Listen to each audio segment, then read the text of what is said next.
Welcome back everyone to another Akeyless Getting Started video. In our last video we talked about sharing static secrets, and in this video we're going to go into encryption keys. Now, generally speaking, there are two types of encryption technologies, encryption keys out there. There are symmetric keys and asymmetric keys. Now, symmetric keys, for example, the AES version, which is what we're going to show today, is a symmetric key, and that uses the same actual key to encrypt and decrypt the data that you want to store. So that is something that's generally used internally because we don't want to have the chance that somebody might catch that secret key and use it to encrypt or decrypt your data. And the next type of key is called an asymmetric key, for example, like an RSA key, where there's a public key that's created on some location, some machine, for example, and we use the secret key, our private key, in order to decrypt the data. Now, that's something that's used more for other types of encryption and decryption, which is generally more open, that you want to sort of share the public key with someone, and you don't want to be able to let anyone see the values, but it's okay if they see the public key. It's just not okay if they have access to the private key.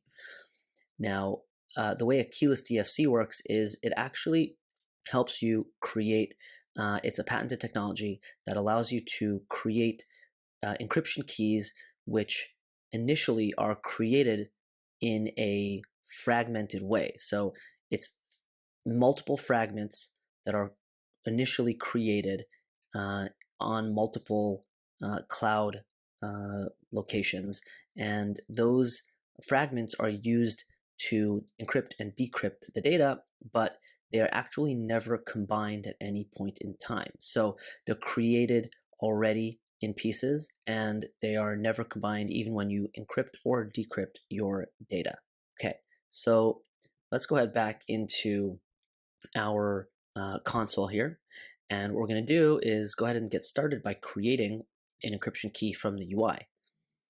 So in order to create an encryption key, just click on New, create encryption key there, and we'll create a DFC key. Classic keys is another topic we'll get into a bit later, where you saw here, we talked about, we didn't talk about it, we saw it here, classic keys, and that's for encryption keys that are already created that you want to then use with your Akeyless setup, but you need to import it into Akeyless to use, and you connect it using classic keys. Okay, so let's go ahead to create our first DFC key.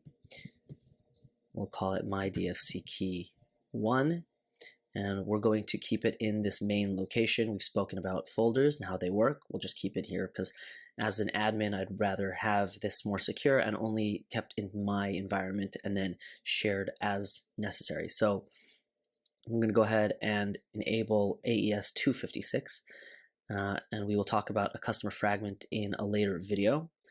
That is something for more security as well. And then there's an option to auto-rotate this key at any type of interval. For example, we can only do it until 365 days. So we're not going to auto-rotate it at this point. We'll click Finish, and we have our key created. Now, what we can do here is actually rotate the key by just clicking a button. And once we click on it, you can also see that it was rotated already here in the previous versions. And we can also use it to already encrypt and decrypt some data. So here's our plain text. This is cool. We'll go ahead and encrypt it. Grab that ciphertext. We'll just copy it. This is just for an example. Of course, you're not going to use it in this method, but just to show quickly how it works, there we went and decrypted it, and we got our plain text here. Okay, so let's go ahead into our terminal, and we'll show how this can be done through the terminal as well, through the CLI.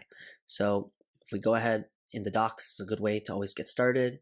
You have the encryption key section, and we'll go ahead and create another AES 256 key. Go ahead and copy that line of code, and we'll call this -n is for the name, so my DFC key 2. Simply hit enter and it will create that key for us.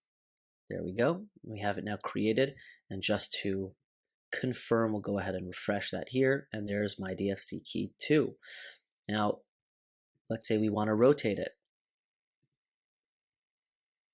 by just doing Akeyless rotate key and giving the name of the key. So Akeyless rotate key -n, my DFC key 2. Hit enter, and there you go, it was rotated, and there is the second version, new version number 2. Going back to the UI, we'll hit refresh, and you will be able to see the previous versions here. Again, same idea.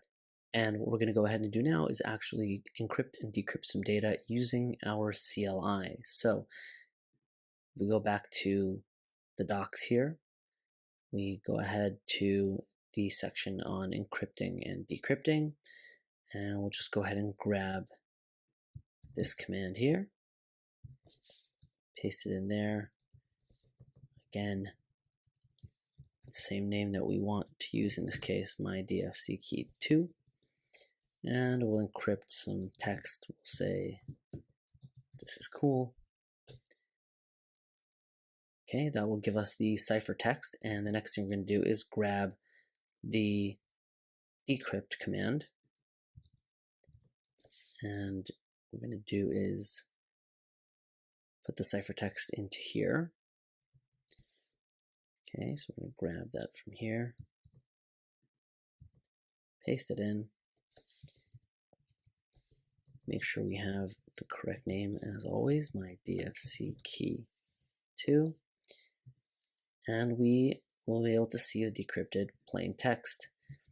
And normally this wouldn't be used just with the manually. We would actually use this mostly probably with some sort of automation, and that means you can use one of our many SDKs to do that. So for example, we go to the encrypt API reference here, and you can see you have all these different languages, these different various SDKs that Akeyless offers in order to test out and run that in your code. And the last thing we're going to do is go ahead and run a command to list the information about a specific key, encryption key in this case, just to see the details of it. We can go run Akeyless describe item -n my DFC key 2, and it will go ahead and give us a nicely formatted JSON, which gives us information like the item name, its ID, what type of key it is, what the latest version is, and more information. So that is how we do encryption keys, and we will see you in the next video.